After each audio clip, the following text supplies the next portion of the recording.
A Infância de Jesus, por Ana Catarina Emmerich. Capítulo 4. Continuação. A apresentação de Maria no templo. Subindo a uns degraus, podia deles ver-se para o interior do santuário.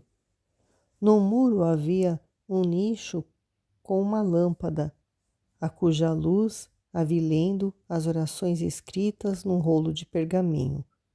Era um quadro comovedor. Via também quando trabalhava em linho destinado aos usos do culto.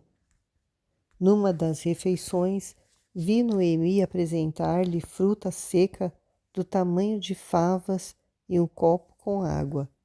Maria usava um vestido de listas azuis e brancas com flores amarelas, e em todos os seus atos vi que se apresentava com a gravidade de pessoa de mais idade do que aquela que na realidade tinha. Como todas as meninas educadas no templo, Maria ocupava-se, sob a direção de Noemi, nos variados serviços do asseio e reparação das alfaias do culto. O tempo encontrava-se para todas regularmente distribuído.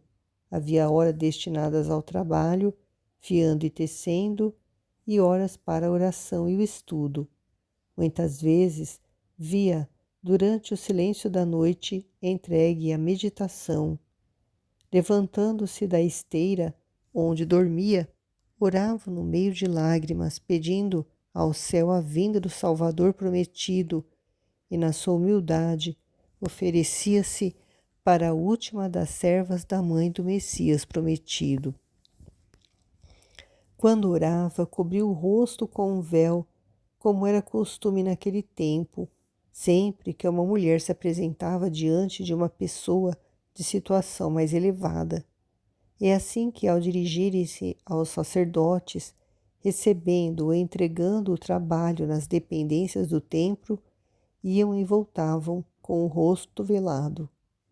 No centro das edificações do templo havia o santuário com o Santo dos Santos, e em volta dele é que estavam as dependências onde moravam os que serviam nos atos do culto. Ocupando essas seções, os três lados do edifício, era nas faces voltadas a poente norte que viviam as meninas consagradas a Deus e as mestras que as dirigiam. Crescendo em anos, foram distribuídos a Maria outros trabalhos, como os de purificar os vasos dos sacrifícios e cozinhar as refeições para os sacerdotes e demais servidores do altar. A vida interior desta filha do Altíssimo era, porém, uma elevação contínua para Deus, e os destinos para que era chamada neste mundo não puderam ficar por muito tempo ocultos. Zacarias, quando subia a Jerusalém para oficiar, visitava, e Simeão sabia também que a mão do Senhor operava em Maria grandes prodígios. A santidade e os mais dotes do Espírito Santo que nela se manifestavam não puderam por muito tempo ficar no esquecimento, e é assim que viu alguns dos sacerdotes escrever em rolos alguns dos fatos relativos à vida da Virgem no templo, sendo mais tarde lidos à mistura com outros pelos homens letrados deste tempo. José, cujo pai se chamava Jacó, foi o terceiro de entre 6 irmãos e morava com os seus progenitores na casa que fora de Isaí ou Jessé, pai de Davi. Das primitivas construções do solar deste rei, apenas restavam de pé alguns lanços de paredes restauradas posteriormente. José tinha então 8 anos de idade e era, em qualidades morais, muito diferente de todos os outros irmãos. Sendo, por índole pacífico, simples e sem ambições, fora, ao mesmo tempo, enriquecido com o dom da inteligência, compreendendo sem dificuldade tudo o que lhe ensinavam. Mas os irmãos, de gênio mais turbulento e de sentimentos religiosos muito diferentes, procuravam em tudo contrariá-lo, moendo-lhe a paciência desde manhã até a noite. É assim que, possuindo cada irmão uma horta, viu muitas vezes os mais velhos invadirem a terra que José trabalhava, estragando-lhe as sementeiras mais lindas e viçosas. Costumava José refugiar-se num dos lugares mais recatados da casa e lá, de braços abertos, fazia oração diária ao Senhor. Como os irmãos o descobrissem, aí mesmo o importunavam, batendo-lhe de surpresa nas costas. Numa das vezes, vi que José estava em êxtase e, como tivesse caído sobre o lajedo, levantou-se já, senhor de si, e sem um queixume foi procurar outro sítio mais sossegado, onde melhor pudesse orar.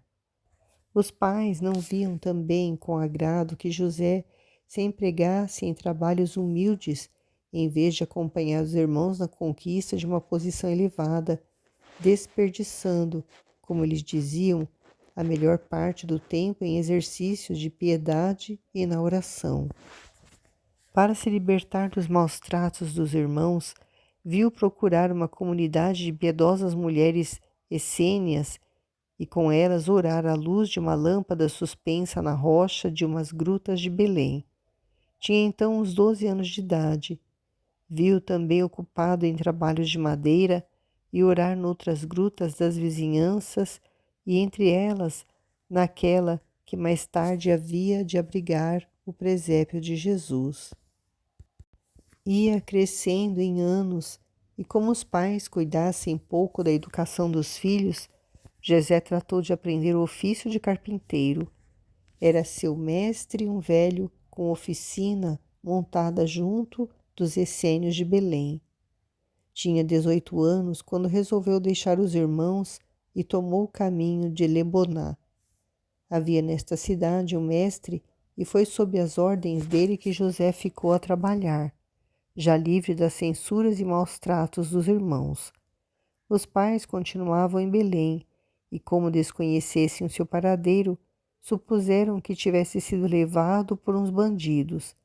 Depois foi descoberto pelos irmãos que ali mesmo o acusaram de se ocupar numa profissão desonrosa para a família.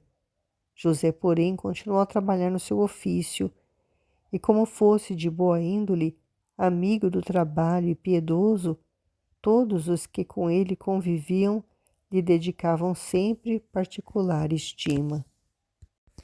Mais tarde, mudou para a povoação de Tabaná, próximo de Mangidu, nas margens de um rio Sison, que dali segue caminho para o mar.